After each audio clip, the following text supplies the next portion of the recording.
This podcast has been made possible by Ledge. Hi, this is Jeff Brannon, CFO of Oversight Systems, and you're listening to the CFO Thought Leader Podcast. This is episode 929.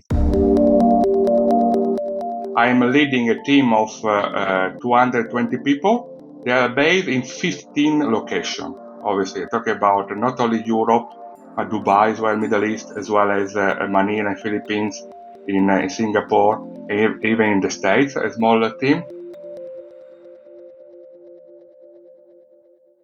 Hi, it's Jack. On today's show, we speak with Marco Torrente, CFO of WebBeds. Marco Torrente kicked off his finance career inside the Milan, Italy office of SC Johnson, the household cleaning products giant. All totaled, he spent 7 years in various finance roles at SC while relocating first to London and then to its Geneva offices. Looking back, he describes the company as a flexible and non-bureaucratic, family-owned business that valued autonomy and direct communication. It was an experience, Torrente tells us, that became instrumental in shaping his approach to finance leadership. You'll hear that story and much more on today's episode. Meanwhile, later this week, we're looking forward to dropping another episode of Planning Aces, so be certain to keep us in your queue.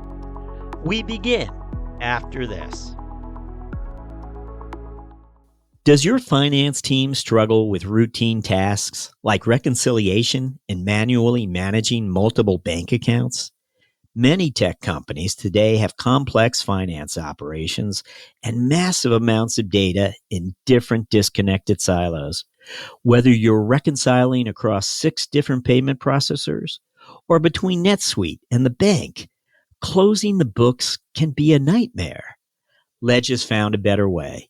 Ledge is a finance operations platform that connects all your banking, payment, and accounting systems into one unified platform.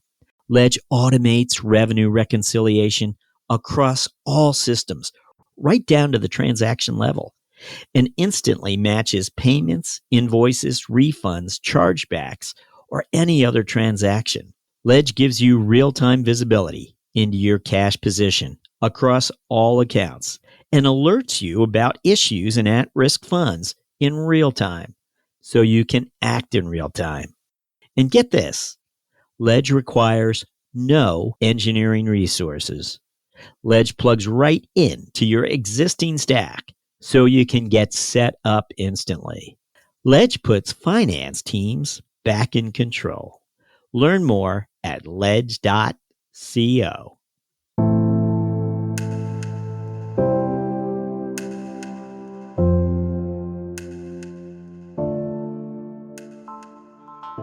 Hello, we're speaking with Marco Torrente, CFO of WebBeds. Marco, welcome. Thank you. Thanks for having me here. Thanks a lot. Marco, we're pleased to have you. And as always, we're going to begin by asking you to look back for us and sharing some of those experiences you believe prepared you for a finance leadership role. What comes to mind for you? So my professional journey has been mainly with 3 major company, big company. The first one was SC Johnson, that probably you are familiar with consumer goods, with air care, as well as home cleaning and insecticide. I want to just point out, SC Johnson is a Wisconsin-based company. It's a 5th-generation family-owned company, and you began working with them in Milan. Is that correct? Yes, it is, exactly. That I was coming from a business university, one of the top in Italy and in Europe, and then I joined SC Johnson. First of all, I was an accountant analyst, and then after a few months, I became a controller, sales controller right there, and then I started my career in SC Johnson, first in Italy, and then in the EMEA European headquarters in London, when I moved in 2007. And this for me was the key date again, was the 10th December 2007, when So I left Italy and never came back. Right, so I was From your bio, I know you've lived all across Europe. While you were with SC Johnson, did you ever come to the Wisconsin headquarters? I went there a couple of times for the global headquarters, but obviously I was going more to the European headquarters in London. But so I went there and to Racine. Racine was the main city where they had the global headquarters. As you compared notes with other finance executives in large enterprise companies, what set SC Johnson apart? Yeah, I think that it's a very flexible company, so it's not really bureaucratic. They take the decision immediately. They were really straightforward. They're very direct. They obviously they say to you what they thought, and then they give you a lot of autonomy as well, right? Flexibility, autonomy. Now, I think you spent something close to 7 years there. Yes. It seems like you're convinced corporate finance is your path upward. You're going to stick with the corporate finance route, or no? Maybe you weren't so certain at that place and time. Yeah, actually, I was not certain. I did a lot of role within finance. Started with again the accounting, moved to the sales controller, and then ended up in really the corporate finance, which was more in the headquarters for Europe and Asia as well. And that's in Geneva? Yeah, it was first in London, then the company moved to Geneva, and then I moved with them in Geneva. It was a really fantastic experience as well, right, to be in the two countries. And it looks like your future career path from there included other chapters in other parts of the world, including India. I'm looking forward ahead to when you leave SC Johnson and you join the TUI.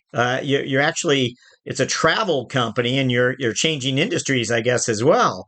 So a lot's happening here. You join them. You're stepping into an FP&A role, and meanwhile, you get involved in a joint venture in India. Tell us something about that. One of the key moments for me in my career was going to India, because I used to go 1 week every month, so for 2 years. So actually, it was a quite a heavy presence there. And at the beginning, because you have been used, to all the European culture, at the beginning, obviously, it was a bit shocking in terms of face the culture in India. And then after 2 years, I learned to see India, not from the Western high, but from the high from the Indian itself. So for me, it was really an amazing human lessons that you need, how you need to deal with a different culture. And there is really nothing so different between a Western European and an Indian culture as well. Can I ask, why were you able to experience that, looking at it things from a different angle? Because I think quite a few executives never get out of the office when they're in foreign lands. That's not the case. No, exactly. Obviously, because first the sector is helping, because of being a travel sector, actually, then you are traveling quite a lot within the country as well. And then obviously my one of the preference objective being in the role is to know the people, to understand what they think, to really be very, very close to them. So really I did a lot of social activities as well with the team in New Delhi. So this helped me a lot to understand the culture, what they think, etc. And then it's something that I'm taking across all my journey, how to deal with different culture as well. Let me ask about your finance skill set and experience. How is that maturing during this period? Yeah, maturing in terms of finance, also because then it was my first role as a finance director. So then, apart from the corporate finance, apart from FP&A that I was doing before, I was really having a broadly responsibility for the full finance department. So obviously not only FP&A, but also treasury, audit, accounting, everything. That actually this was already a huge step forward. We see that it seems to have served you well. From there, you step in 2015 thereabouts. You step into a role at Sabre Travel Network, where you're the finance director for EMEA. Along the way, did you study Spanish, or enroll in a brush up your Spanish? Perhaps Spanish is something you always had a little bit of, but you needed to make it stronger. First, my wife is Spanish, so obviously it helped a lot. Before the last experience, I used to work again for TUI in Spain. Oh, interesting. So you're there for TUI as well. I see. I see. And well, I should mention part of the reason I asked about Spain is because that's where you're based today with WebBeds, which you joined in 2017 from your years at Sabre Travel Network. One of the things that distinguishes your resume is the fact, I think, though, that you clearly have led teams of individuals from all different European countries, and it's a different type of challenge when you're leading people across the pan European stretch of the world, and now globally, I know as well. Yeah, exactly. I mean, totally agree. For example, now I'm in the current role where I am now. So I am leading a team of 220 people. They are based in 15 locations. Obviously, talking about not only Europe, but Dubai as well, Middle East, as well as Manila and Philippines, in Singapore, even in the States, a smaller team. Now, I want to mention the first role you stepped into at WebBeds, in fact, was CFO of Europe for WebBeds. And there's a lot going on.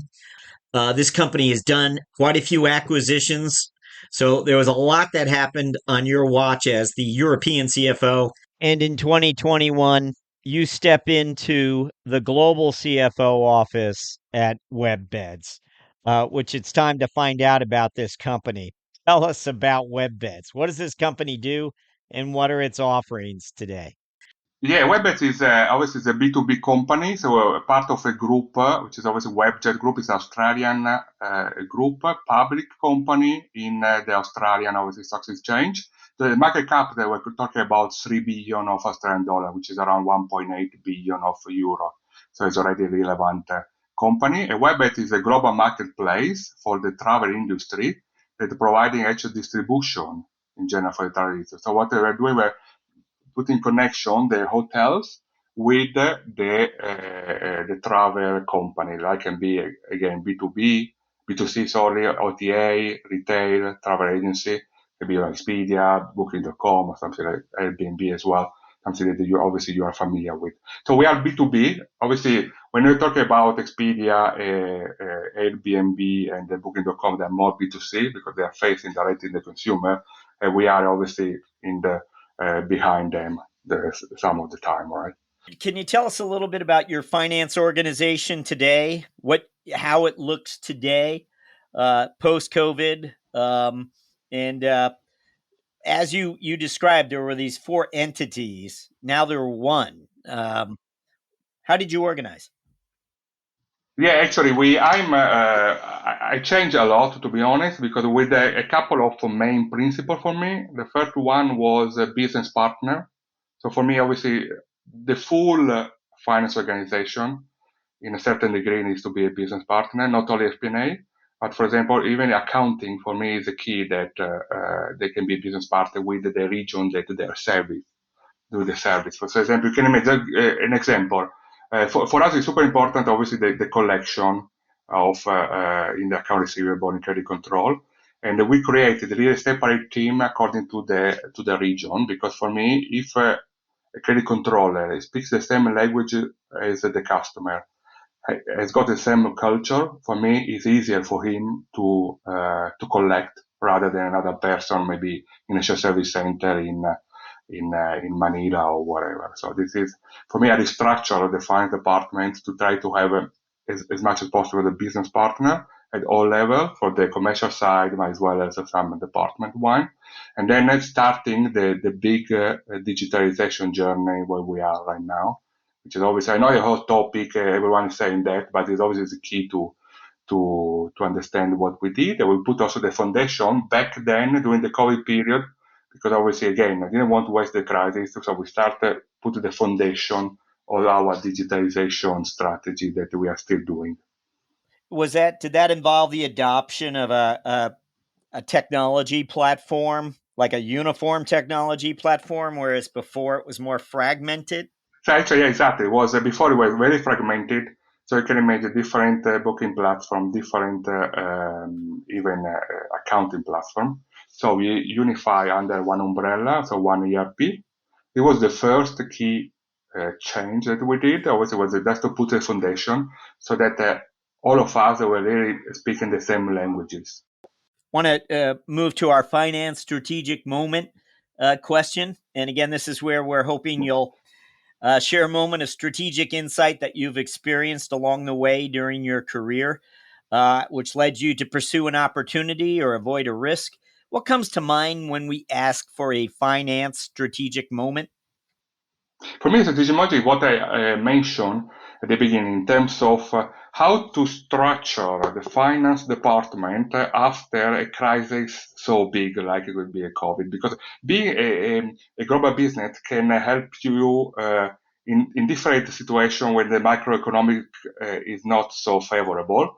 But because you are global, if something goes wrong in Europe, can go right in Asia or in America, so you are safe. But in this case, it was a global pandemic for all the situations. So my strategic main point was how to structure the team in finance to become agile, flexible, to make sure again that we are ready to all the situation, and how not to waste the crisis, and then to start this new digitalization journey, implementing the new ERP system, and then looking at alternative for the again artificial intelligence, machine learning, robotics, to make sure that then the team is focusing mainly on the analytical part then instead of transactional activities.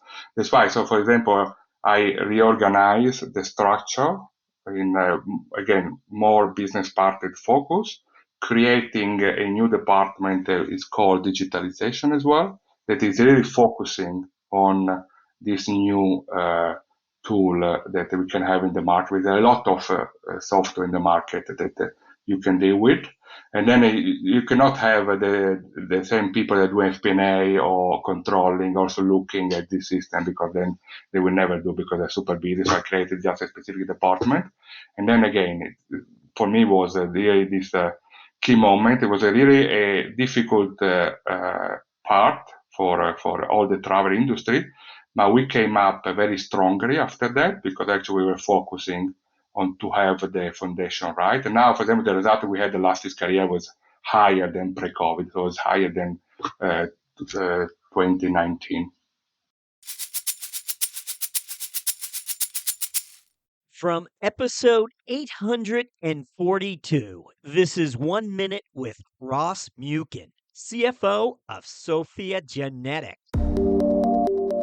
Current market environment, you really need to be on top of your costs, on top of your workforce and headcount planning, and your capex. And so, we're just obsessed in the details right now, because every dollar matters, right? And you really want to be able to extend your cash runway as long as possible, and make sure you're being super prudent with the capital you're putting to work. And so we're spending a lot of time truly understanding at a very micro level, where are we spending money? Why are we spending money? Right? What are our people doing every day? Does what they do match with what we say our initiatives are supposed to be and what our key goals are, and making sure the whole thing kind of comes together. And so obviously, again, in the finance org,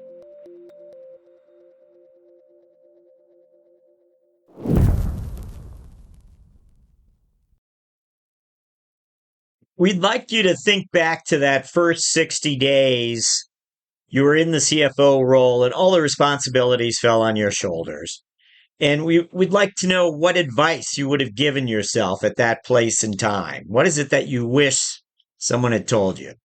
Exactly. Obviously, for me, the key point is first to understand the business where you are. If you are new in the position, you need to understand it. And you need to understand, start building the relationship within your stakeholder and your peer. This is key, right? That maybe I didn't do in the past. Then this was a mistake that I learned during my career. But the key things that you need to understand, because you need to understand with who you are dealing with, how you can really act consequently, And so this is a key to point, as well as, again, as I said before, listen a lot. So what are the expectations of the CEO? What are the expectations of the business stakeholder, the internal customer? And then adapt your strategy on the base of this one as well, right? Because taking this one in account for sure. So we always like to ask our guests to reflect a little bit on the personal side for us. We're wondering if there's a habit or part of a daily routine that you have that you're known for, something that sets you apart, Marco. People point out he's always done that. We're not really certain why. What might that be? I mean, the key habit, I'm very simple, right? What I really I like cooking, particularly Italian, because I don't live in Italy, right? So I love cooking in Italian food for obviously my friend or even for my colleague, something that really I like. And then they make a lot of jokes on me because I eat a lot of pizza, but this is what I am. You have an espresso. Yeah, espresso pizza, exactly, both of them. No, is there a time of day that there's an espresso or no? Is there a book that influenced your thinking along the way? Or maybe you enjoy a certain genre of books that just allow you to escape? I don't know. Anything for a book selection for us? Yeah, obviously one of the book that for me is important, and then is something that from Porter is a competitive strategy. I know it's an old book that I read in university, but for me it's a very updated as well, and it's something that is really helped me a lot to define the strategy because it's very, very, very clear, very simple to follow, and then it's still updated for nowadays, even if it's been written 30 years ago. Excellent. We're up to our final question. We're going to ask you to look forward finally. And we're wondering about the next 12 months. What are your priorities as a finance leader for the coming 12 months? The priority again is to support the business, because obviously we got really a fantastic growing journey that we are doing. So we really need to support the business properly. And we're doing this through particularly the digitalization journey that we are implementing, from the foundation to the new software that we are going to implement in artificial intelligence. This is the key for me, to support the business, which is what we want, without obviously growing the department by 30-40% of head count in line with the growing of the business. Marco Torrente, thank you for joining us on CFO Thought Leader. Thank you very much for having me. Thanks a lot. It was a pleasure.